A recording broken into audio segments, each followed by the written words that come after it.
Peran PT PII selama ini dalam mendukung pembangunan infrastruktur di Indonesia ini seperti apa, Pak Andre? Baik, makasih Mbak Maria, makasih Pak Tony. Mungkin saya melanjutkan apa yang disampaikan Pak Tony dari Kementerian Keuangan. Jadi PT PI ini memang dibentuk khusus menjadi alat fiskalnya Menteri Keuangan, khususnya oleh pemerintah, yang punya tugas sebenarnya mandat kami ada dua yang besar. Tadi seperti disampaikan Pak Tony adalah penyediaan penjaminan pemerintah. Jadi ini berbeda dengan penjaminan yang lain, karena ini khusus adalah sovereign guarantee yang diberikan oleh pemerintah biasanya, tapi untuk di Indonesia ada kebijakan ditugaskan melalui PT PII. Lalu juga kami merupakan pelaksana fasilitas pendampingan untuk penyiapan proyek dan pendampingan transaksi untuk proyek-proyek kerjasama dalam hal ini KPBU, dan juga untuk program lain yang juga dirasa penting oleh pemerintah. Dengan dua mandat ini, jadi PT PII saat ini sudah mendukung cukup banyak proyek. Kami sudah memberikan kurang lebih sekitar 60 penjaminan, terdiri atas 37 penjaminan proyek KPBU, dan sisanya adalah penjaminan untuk pinjaman atau kredit BUMN seperti yang disampaikan Pak Tony, dan ini sudah memberikan satu leverage yang baik dari sisi sejauh mana investasi yang sudah bisa ditimbulkan. Total sudah lebih dari 700 triliun rupiah yang sudah bisa disupport dari penjaminan yang disediakan melalui PT PII. Dan seperti Pak Tony sampaikan, ada fungsi di mana kami menjadi ring fencing-nya atau pagarnya pemerintah, sehingga kalau ada klaim itu tidak sudden shock langsung ke APBN melalui mekanisme first loss basis. Nah, ini yang menjadi satu objektif dari peran dan mandat yang kami lakukan, yang diberikan oleh Kementerian Keuangan, dan harapannya juga kita tidak hanya bicara output, tapi juga bicara outcome dan impact-nya. Dalam hal ini misalnya bagaimana sektor-sektor yang sudah didukung, itu juga bisa mendukung pertumbuhan ekonomi, bisa mendukung ketahanan pangan, ketahanan air, ketahanan energi. Yang ini harapannya juga bisa terus sambil menjaga APBN supaya lebih sustainable, bagaimana juga pemerintah bisa terus mewujudkan atau merealisasikan program-program prioritasnya tanpa harus terkendala oleh keterbatasan APBN, karena skema pembiayaan kreatif seperti ini memang ditonjolkan untuk kita tidak selalu harus mengandalkan alokasi anggaran pemerintah dalam menyediakan infrastruktur bagi masyarakat.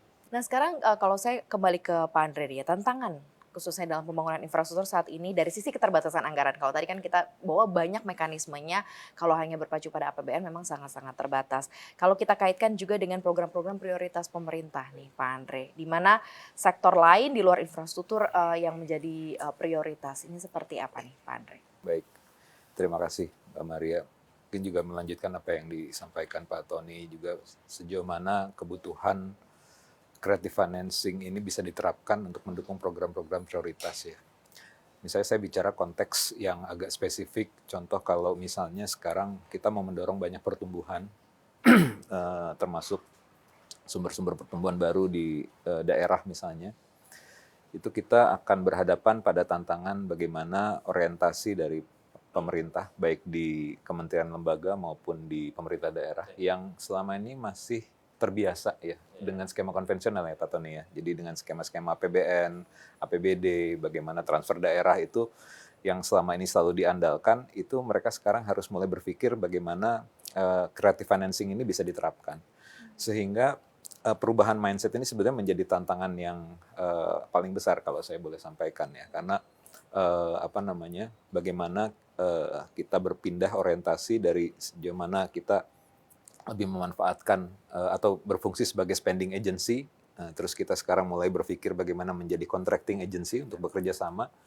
Nah, ini jadi satu perubahan mindset yang seringkali membuat konteks perencanaan dan penyiapan proyek ini keteteran gitu ketika perubahannya tidak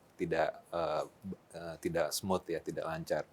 Nah, sehingga banyak kebutuhan dari sisi capacity building misalnya. Sejauh mana alignment terhadap perencanaan dari sisi sektor terhadap pengaturan fiskal di daerah maupun di pusat ini bisa di-align-kan, sehingga ketika kita menyusun FS misalnya tadi disampaikan Pak Tony, ada fasilitas PDF yang membantu. Ini memang disediakan oleh Menteri Keuangan untuk membantu para kementerian lembaga ataupun pemerintah daerah sebagai penanggung jawab proyeknya untuk membuat FS yang bankable. Karena FS-nya ini berbeda dengan FS kalau bikin melalui APBN misalnya. Karena kalau kita buat FS seperti halnya kita membangun proyek melalui APBN itu menggunakan uang kita sendiri. Sementara kita ingin membuat satu konsep proyek yang menarik pihak swasta sehingga mereka mau membiayai, sehingga harus ada satu kualitas di sana, ada satu kredibilitas yang dibangun dalam perhitungan-perhitungannya. Nah ini sendiri yang memang perlu kapasitas yang terus dibangun. Jadi program capacity building yang cukup masif, belum lagi tadi dukungan yang disiapkan oleh pemerintah, baik termasuk melalui Kementerian Keuangan dan menugaskan kepada kami di PTPI maupun di SMV yang lain. Ini menjadi satu kunci. Berikutnya adalah sejauh mana misalnya pemahaman para pihak dalam hal ini terhadap kesiapan kontrak kerjasama jangka panjang, karena skema kerjasama seperti ini termasuk juga pinjaman, direct lending dan sebagainya, itu biasanya punya tenor yang melebihi 1 kali masa jabatan. Sejauh mana sustainability dari komitmen itu juga perlu dijaga.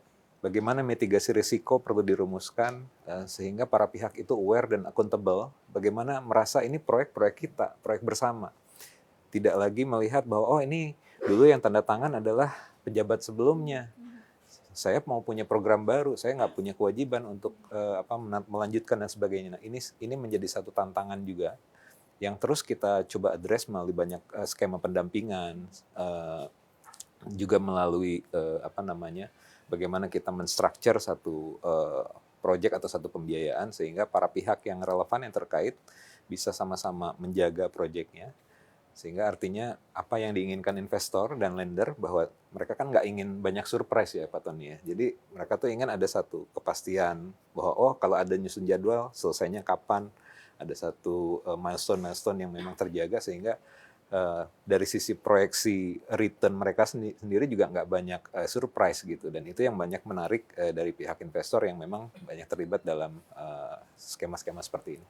Oke, oh ini menarik gitu ya. Jadi bisa ada kesinambungan dalam setiap periode untuk setiap proyek yang lagi dijalankan begitu ya kurang lebih ya Pak Andre ya. Boleh diceritain mungkin Pak Andre proyek-proyek so far yang sudah dijamin saat ini apa saja? Ya, terima kasih. Kebijakan ini sudah bukan hanya masih di atas kertas.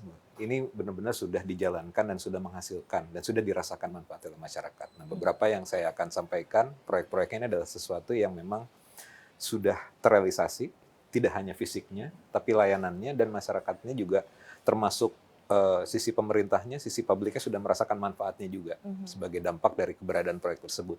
Saya akan masuk ke dalam proyek Jalan Lintas Timur Sumatera. Ada 2 ruas di Sumatera, Jalan Lintas Timur di Provinsi Sumsel dan di Provinsi Riau yang menggunakan skema KPBU yang itu memanfaatkan skema AP dan juga penjaminan pemerintah. Dan juga dilakukan melalui pendampingan melalui skema PDF. Jadi dukungan-dukungan tadi memang ini secara real diterapkan dalam 2 proyek ini.